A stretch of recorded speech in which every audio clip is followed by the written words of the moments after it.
बाबांच्या विलच्या against application देण्यासाठी शार्दूलने राजाराम काकांकडून विलची कॉपी मागितली होती। त्याचं कारण हे आहे की तुम्हाला विलबद्दल प्रियांकाने सांगितलंय आणि ते तुम्हाला माझ्यासमोर कबूल करायची लाज वाटतेय।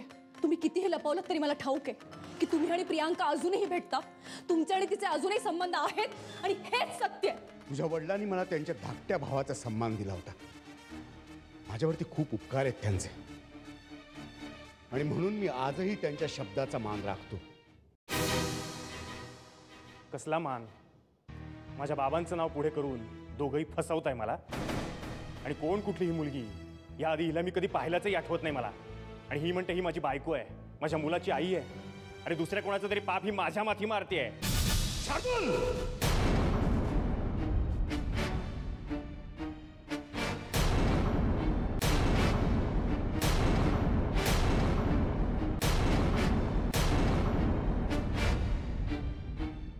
बस, एकदम बस। त्याच्या पुढे जर काही एक अक्षर जरी बोललास ना तर काय करणार तुम्ही? काय कराल? लहानपणी तू हट्ट केलास तर वेळ पडली तर तुझ्या बाबांनी तुझ्या कानाखाली आवाज काढायचा मला अधिकार दिला होता। याचा वापर मी आजपर्यंत केलेला नाही, पण आज नाईलाजास्तव मला त्या अधिकाराचा वापर करावा लागेल। धमकी देताय?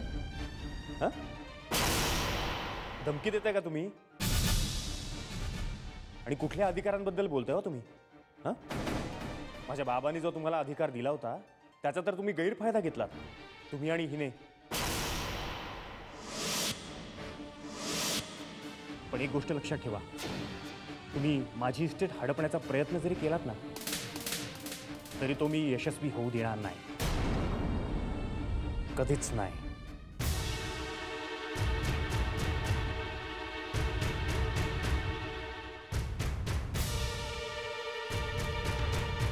शार्दूल, थांब नेहा, थांब। आज काहीही समजून घेण्याच्या परिस्थितीमध्ये तो नाहीये। काका, हे सगळं नाही सहन होत आता मला। इतकी वाईट आहे का हो मी? नाही, वाईट तूही नाहीयेस, तोही नाहीये। वाईट आहे ती ही वेळ।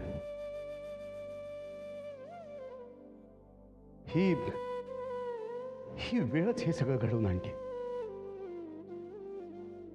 शांत हो, शांत हो।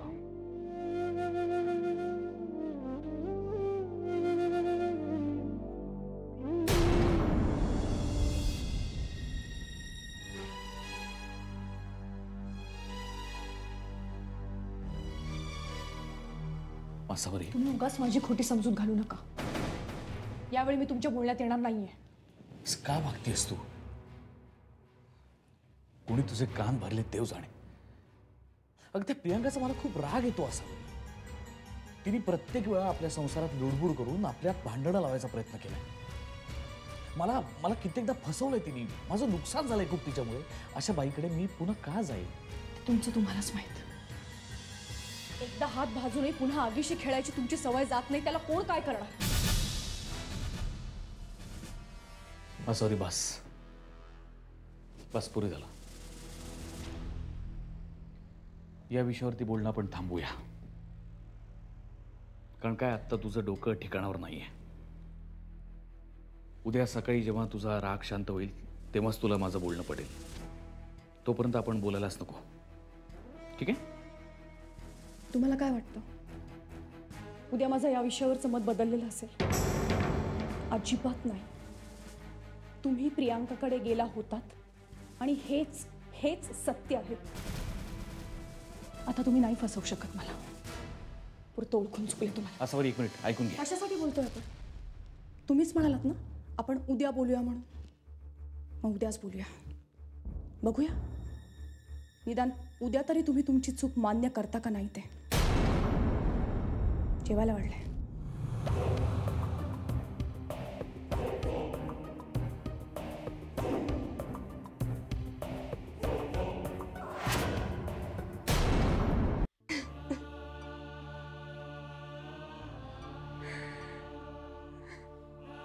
बास नेहा बास. रडणं थांबव. हे बघ, नुसतं रडून कधीही सोल्युशन निघत नसतं. फक्त डोळ्यातून पाणी गळतं बस, बाकी काही नाही.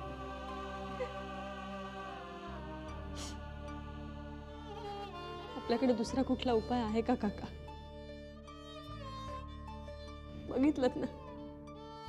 बघितलं ना कसा बोललाय तो. नेहा, हे बघ, तो जे काही बोलत होता ना, ते तो बोलतच नव्हता. त्याच्या तोंडून ती प्रियांका बोलत होती. तिनेच त्याच्या मनामध्ये विष काढलेलं आहे. पण तू काळजी करू नकोस. हळूहळू त्याच्या मनातलं विष उतरेल, त्याचे गैरसमज दूर होतील आणि त्याला त्याच्या चुकीचीही जाणीव होईल. हा, नाही काका, मला नाही वाटत असं कधी होईल म्हणून. हे सगळ्या इस्टेटीमुळे होते. ठीक आहे ना, ठीक आहे, तो म्हणतोय तर देऊन टाका त्याला सगळी इस्टेट. नेहा, काका तुम्ही म्हणाल तेव्हा म्हणाल तिथे सही करायला तयार आहे मी. खरंच मला हे सगळं नकोय हो. वाटल्यास एक घर सोडून जायला तयार आहे मी. नाही नेहा,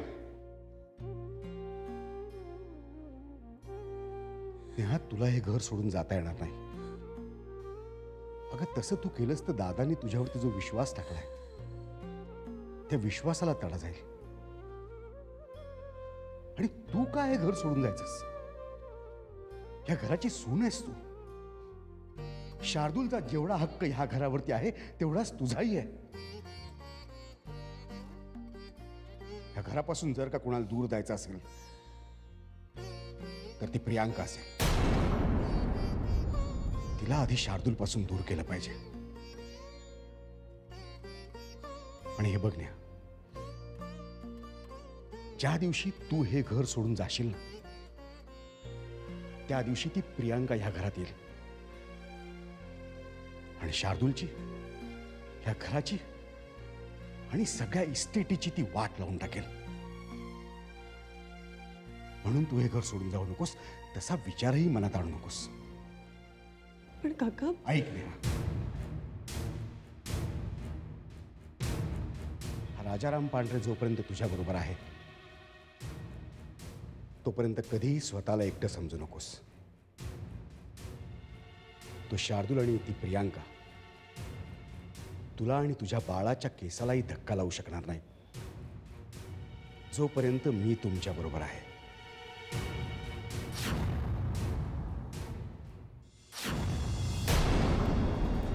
शार्दूलच्या मनात नेहाविषयी विष मी कालवलं. तो आता पूर्णपणे माझ्या जाळ्यात अडकलाय. प्रियांका, पण आता ती इस्टेट एकदा त्याच्या नावावर व्हायला हवी म्हणजे झालं. त्यासाठी आधी ते मृत्यूपत्र खोटं ठरवावं लागेल. त्या प्रधान वकिलांचं पण काही अजून कळत नाहीये. त्यांनी जर ही केस व्यवस्थित लढली तर शार्दूल नक्कीच मृत्यूपत्रावर क्लेम करून इस्टेट परत मिळवू शकतो. अजूनही चान्स आहे, पण त्याला नशिबाची जोड हवी, तरच हे सगळं घडून येऊ शकतं. तरी मला माझे प्रयत्न सोडून चालणार नाहीत. प्रियांका, तुला काहीतरी करावंच लागेल. प्रियांका,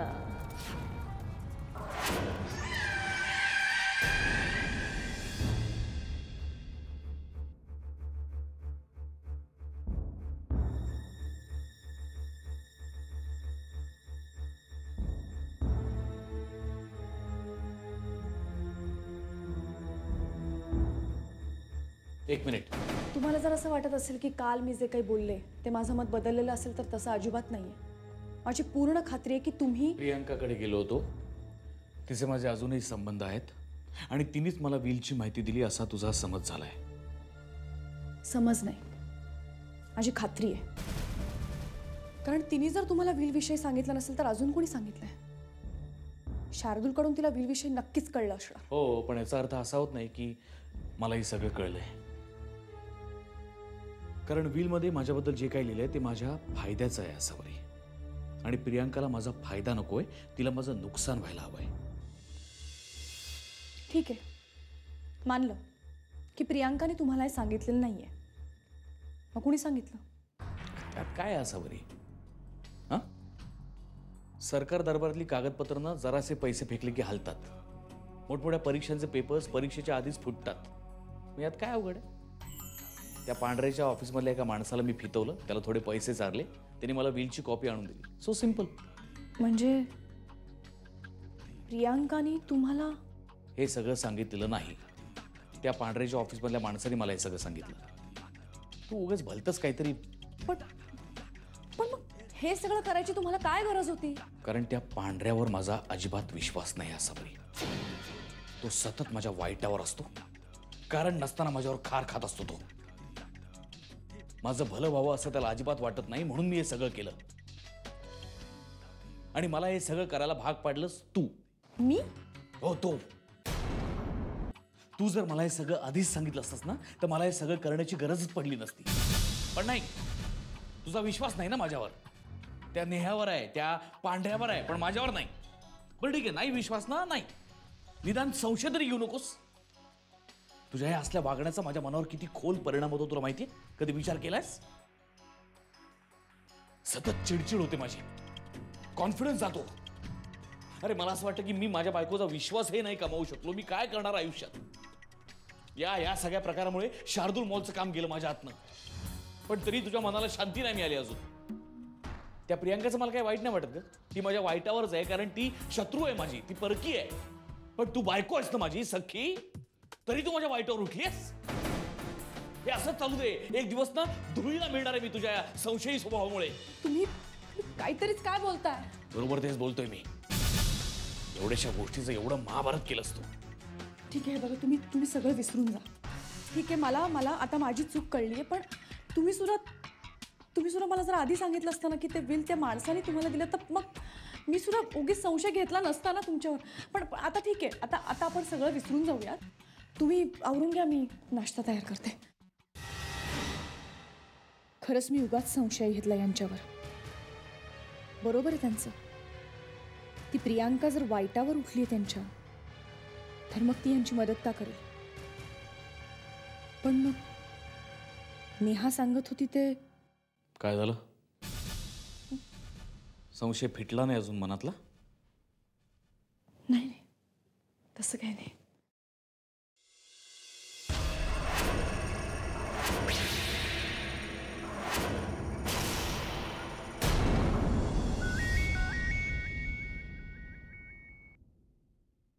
हॅलो. नमस्कार, मी वरुण सुभेदार बोलतोय. नमस्कार, बोला. कशा आहात मॅडम आपण? मी बरी आहे. मॅडम, काम असं होतं, मी कार्तिक बरोबर एक एन्व्हलप पाठवलं होतं तुमच्याकडे. हो.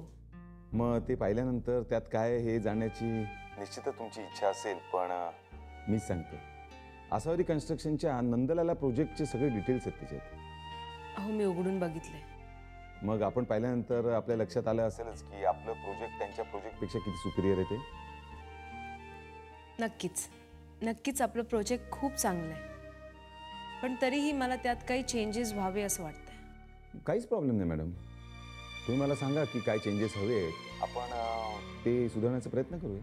ओके, मी ते सर्व डिटेल्स तयार करून तुम्हाला सांगते. तुम्ही एक काम करा, तुम्ही कार्तिकना माझ्याकडे पाठवा. ते डिटेल्स मी त्यांना देते आणि मग आपण फायनलाइज करायला भेटूयाच. ओके मॅडम, मी कार्तिकला आपल्याकडे पाठवतो. आणि मॅडम डोंट वरी, मी तुम्हाला शब्द देतो, त्यांच्या प्रोजेक्टपेक्षा आपलं प्रोजेक्ट नक्कीच रॉकिंग असेल. ठेवू फोन? हो. Okay, bye.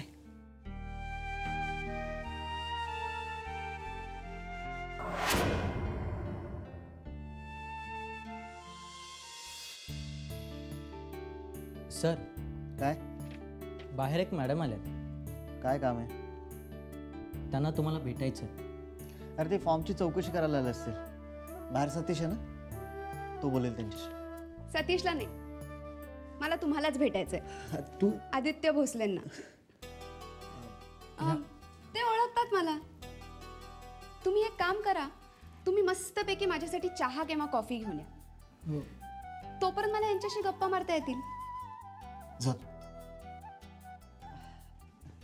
तू इथे? हो.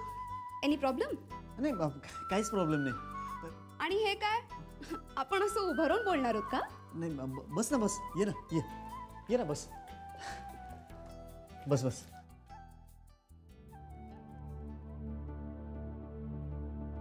ही आत्ता इथे कशी काय आली? आदित्य भोसले, तुमचं काही खरं नाही.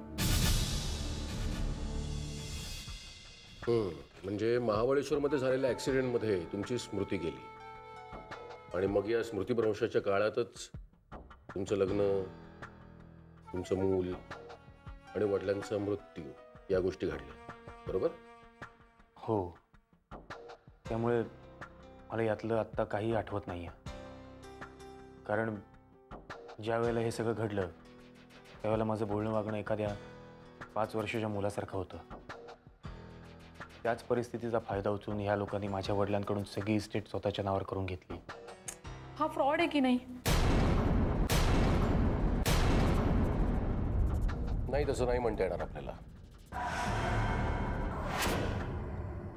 कारण यांच्या वडिलांना यांच्या परिस्थितीची पूर्ण कल्पना होती आणि कुठलाही समजूतदार माणूस मेंटली डिस्टर्ब असणाऱ्या एका व्यक्तीच्या नावावरती आपली संपूर्ण इस्टेट करणार नाही, मग तो त्यांचा मुलगा असला तरी सुद्धा.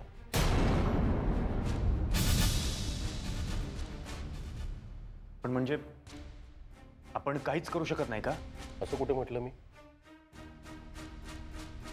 मी फक्त एवढंच म्हणालो की तुमच्याबरोबर फ्रॉड झालेला आहे असं म्हणता येणार नाही, पण पुढे आपल्याला तेच सिद्ध करावं लागणार आहे. त्याशिवाय इस्टेट तुमच्या नावावर होणार नाही.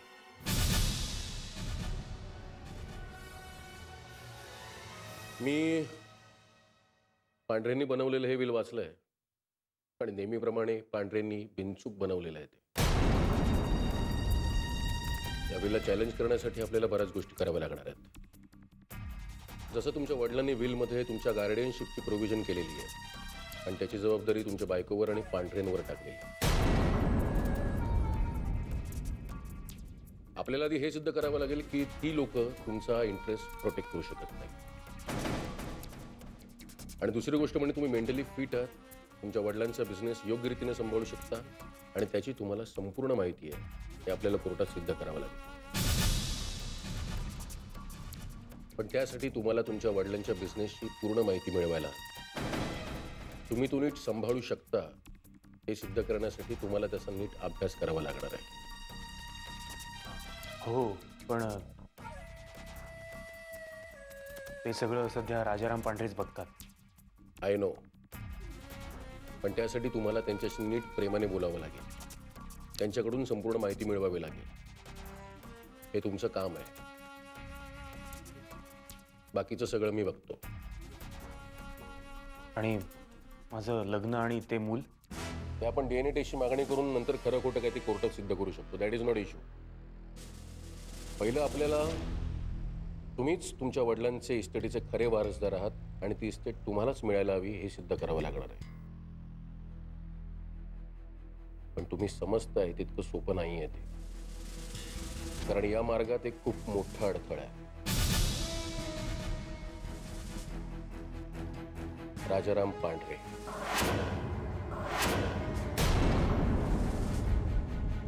कायद्याच्या युद्धातला द्रोणाचार्य येतो. त्याने बनवलेला चक्रव्यूह तोडणं खूप कठीण जाणार आहे आपल्याला.